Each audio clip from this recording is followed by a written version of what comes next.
12 organic chemistry जिसका नाम है aldehyde, ketones and carboxyl. Aldehyde, ketones and carboxyl. Chapter 12 जिसका नाम है aldehyde, ketones and carboxylic acid. तो इस चैप्टर में हम तीन जो हमारे स्पेशल कंपाउंड होते हैं उनको पढ़ते हैं and it is the first day of the lecture. Chapter का फर्स्ट लेक्चर है जिसमें एल्डिहाइड, कीटोन, कार्बोक्सिलिक एसिड। अब क्वेश्चन सबसे पहले ये आता है कि एल्डिहाइड, कीटोन्स और कार्बोक्सिलिक एसिड को हम एक साथ एक ही चैप्टर में क्यों पढ़ते हैं। तो द आंसर इज कि all these three compounds contain same functional group. इन तीनों के पास जो फंक्शनल ग्रुप है वो क्या है, सेम है and that is carbonyl group. ये क्या कहते हैं उसको, कार्बन।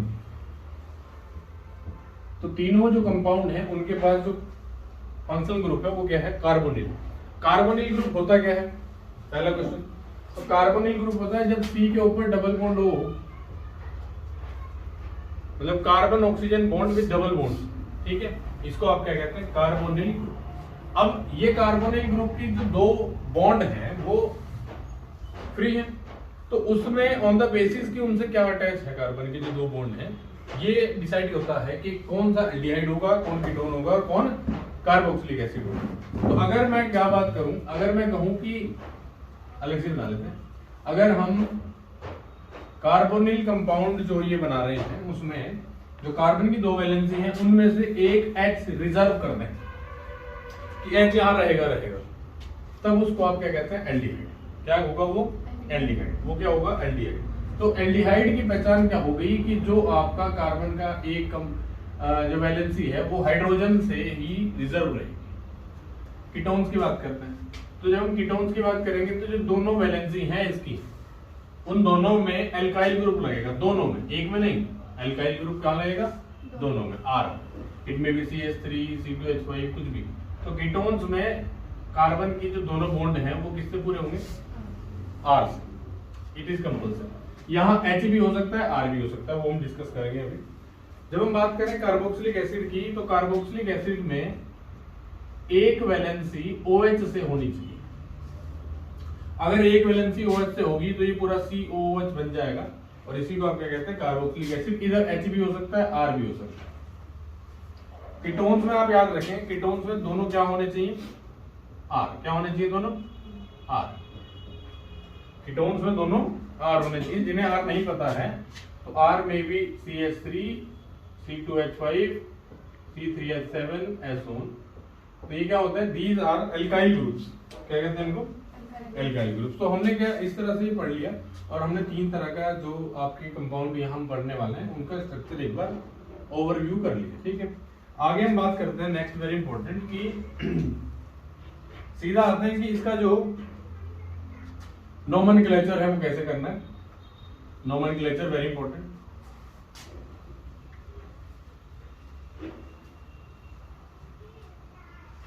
देखो जी, चाहे वो आपका एल्डिहाइड हो, कीटोन हो, कार्बोक्सिलिक एसिड हो, तीनों को हम पढ़ेंगे। तो सबसे पहले मैं एल्डिहाइड की अगर बात करूं तो जो नोमेनक्लेचर है वो दो तरीके से किया जाता है, IUPAC और कॉमन। तो कॉमन जो है वो हम पढ़ लेते हैं, लेकिन कभी भी बोर्ड में आपसे पूछा नहीं जाएगा। हमेशा से जो पूछा जाएगा वो किसका पूछा जाएगा, IUPAC का, ठीक है। तो IUPAC का जब हम नाम लिखेंगे किसी एल्डिहाइड के लिए, इनके IUPAC नेम लिखेंगे, पहले स्ट्रक्चर लिखते हैं, स्ट्रक्चर बनाएंगे, इसमें कंपाउंड का फॉर्मूला लिखेंगे, फिर उसका IUPAC और इधर हम उसका लिख लेंगे कॉमन। चलिए, स्ट्रक्चर और फॉर्मूला, जो उसका मॉलिक्यूलर फॉर्मूला है वो लिखेंगे। तो ध्यान दें जरा, एल्डिहाइड का जो IUPAC होता है उसको आप लिखते हैं इन जनरल एल्केनल। जैसे अल्कोहल का हमने किया था एल्केनोल, तो ये क्या है, एल्केनल। मतलब एल्केन तक तो कार्बन डिपेंड करेगा। एक कार्बन हुआ तो मेथेन, दो कार्बन हुए तो एथेन, तीन कार्बन हुए तो प्रोपेन, ऐसे। और अल आपको उसमें जोड़ देना है। और जो CHO है, जो आपका कार्बोनिल कार्बन है, उसकी पोजीशन वो हमें अभी डिस्कस करना है। तो अगर सबसे सिंपल मैं कोई कंपाउंड लूं, सबसे सिंपल एल्डिहाइड अगर मिले तो सबसे सिंपल एल्डिहाइड होता है HCHO।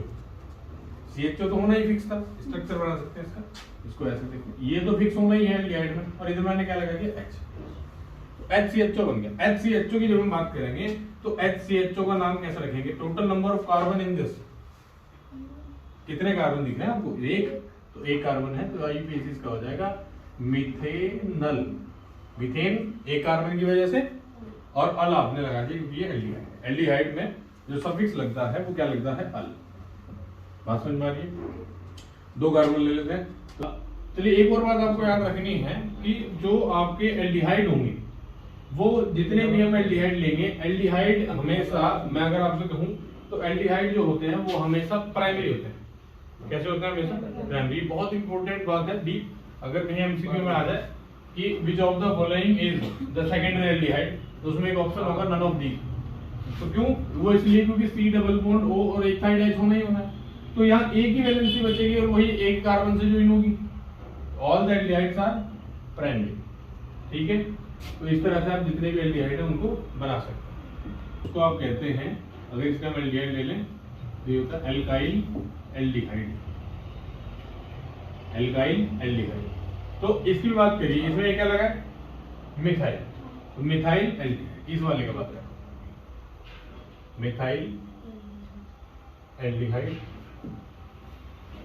इसको क्या कहते हैं आप? Ethyl aldehyde. ठीक है, इसी के साथ साथ आप ध्यान रखना, ये कोई नहीं बताएगा आपको। जब हम आईयूपीएसी नोमेनक्लेचर करते हैं और उसमें कार्बन एक आता है तो उसमें मैथ कहते हैं, दो आता है एथ कहते हैं, तीन प्रोप कहते हैं। इसी तरह कॉमन नेम में अगर कहीं कार्बन एक हो तो उसे आप फॉर्म कहेंगे। क्या कहेंगे उसे? कॉमन नेम तो उसे क्या कहेंगे? फॉर्म। अगर कार्बन दो हो तो उसे कहेंगे एसिड। क्या कहते हैं उसे? एसिड। कार्बन तीन हो तो उसे कहते हैं बच्चों प्रोपायन, और कार्बन चार हो तो उसे कहते हैं ब्यूटायर। तो इसी वजह से अगर यहां मैं बात करूं कॉमन नेम, इसको आप ऐसे भी लिख सकते हैं, total number of carbon is 1। इसको आप क्या कहते हैं? Form aldehyde. Form aldehyde. बात समझ में आ रही है? क्यों कहा उसको फॉर्म एल्डिहाइड? फॉर्म मतलब एक कार्बन एल्डिहाइड। इसी को अगर कहें दो कार्बन है तो मिथाइल एल्डिहाइड के साथ साथ इसे आप कह सकते हैं एसिड एल्डिहाइड। ये आपने सुना भी होगा, एसिड एल्डिहाइड। थर्ड वाले को प्रोपायन एल्डिहाइड। ये प्रोपेनल है, इसमें कंफ्यूज नहीं होना। प्रोपायन एल्डिहाइड। और लास्ट वाला ब्यूटायर एल्डिहाइड। ब्यूटायर। तो कीटोन भी बहुत ही इंपॉर्टेंट है पॉइंट ऑफ व्यू, और कीटोन को कहते हैं जनरली एल्केनोन। एल्केनोन, एल्केनल, एल्केनोन। ये क्या है? एल्केनोन। तो हमारा अगर सिंपल सा हम ले लें कीटोन, सबसे छोटा कीटोन ये होगा।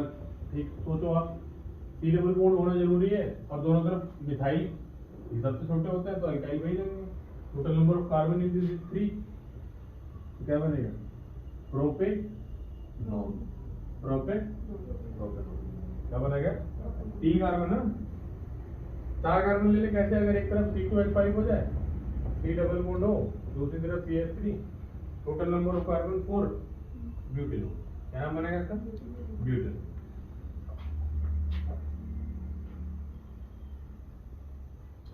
अच्छा चलिए, इसमें कीटोन का जो कॉमन नेम होता है वो आप कैसे लिखेंगे? तो कीटोन का जो कॉमन नेम है वो डिपेंड करता है आपका जो एल्काइल ग्रुप है उस पर। तो अगर यहाँ दोनों एल्काइल है, ध्यान दो सर, दोनों एल्काइल है, सेम एल्काइल है, मिथाइल, तो आप क्या लिखेंगे? Di methyl ketone. क्या लिखेंगे इसको? Di methyl ketone. Di methyl ketone. अगर मैं चेंज कर दूं, मैं एक तो मिथाइल लिख दूं और एक इथाइल लिख दूं, तो आपको सिर्फ ये देखना है कि एम पहले आता है अल्फाबेटिकली, ई पहले आता है, इथाइल मिथाइल, क्या नाम बनेगा इसका? Ethyl methyl ketone.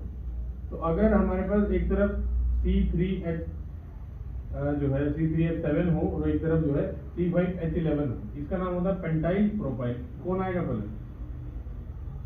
पेंटाइल और प्रोपाइल में कौन आएगा पहले? पेंटाइल, क्योंकि पी दोनों में सेम है लेकिन जो सेकंड अल्फाबेट है वो पी है, ई है, और दूसरे में कौन है? आर है। तो ई वाला आता है, इसलिए पेंटाइल प्रोपाइल कीटोन। ये सिंपल इस तरह से आप लिख लेंगे। ठीक है, कार्बोक्सिलिक एसिड की जो नोमेनक्लेचर है बहुत इंपॉर्टेंट है, और इसको आप इन जनरल याद रख सकते हैं। कैसे रखेंगे? एल्केनोइक। क्या कहते हैं इसको? Alkanoic. General name is alkanoic. The simplest is HCOOH। Simplest जो आपका कार्बोक्सिलिक एसिड होता है वो होता है HCOOH। मतलब हमने जो यहाँ क्या करा है, H है, C है, डबल बॉन्ड है, OH। ये तो रिजर्व है, और उसमें जो पहला एक बॉन्ड है उसको H से रिप्लेस किया, ठीक है, तो उसको कहते हैं, अब देखो total number of carbon is 1, that is methanoic acid. क्या नाम है इसका? Methanoic acid. और इनका जो कॉमन नेम होता है वो भी उसी डिपेंड से आप कर सकते हैं। इसमें टोटल नंबर ऑफ कार्बन 1 होता है, तो इसको कहेंगे फोम, और इक लगा देंगे, फॉर्मिक एसिड, जो CT में मिलता है। दूसरा ले लेते हैं, आप लिख लें CH3 C double bond OH, total number of carbon 2 है, ये क्या बन जाएगा? Ethanoic acid. Very good, ethanoic acid. और वैसा नाम इसका हो जाएगा एसिटिक एसिटिक एसिटिक। 3 वाले को हम प्रोपेनोइक कह देंगे, और यहाँ इसका बन जाएगा प्रोपायनिक। दोनों में डिफरेंस है, याद रखना। एक है प्रोपेनोइक एसिड, और यहाँ जो बनेगा आपका वो होगा प्रोपायनिक। ये कॉमन है और ये IUPAC, प्रोपेनोइक, प्रोपायनिक।